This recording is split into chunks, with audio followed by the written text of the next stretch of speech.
weather service in Denver. The severe thunderstorm warning for western Douglas County in northeastern Colorado, southern Jefferson County until 3:15 p.m. At 2:27 p.m. Mountain Daylight Time, a severe thunderstorm was located near Buffalo Creek, or 31 miles southwest of Denver, moving north at 20 miles an hour. Hazard, 60 miles an hour wind gusts and quarter-size hail. Source, radar indicated. Impact, expects damage to roofs, siding, and trees. Hail damage to vehicles is expected. This severe thunderstorm will be near Buffalo Creek, Pine Grove, and Sprucewood around 2:35 p.m. South Platte around 2:40 p.m.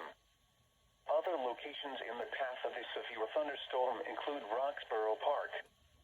A tornado watch remains in effect until 9:00 p.m. for northeastern Colorado. For your protection, move to an interior room on the lowest floor of a building.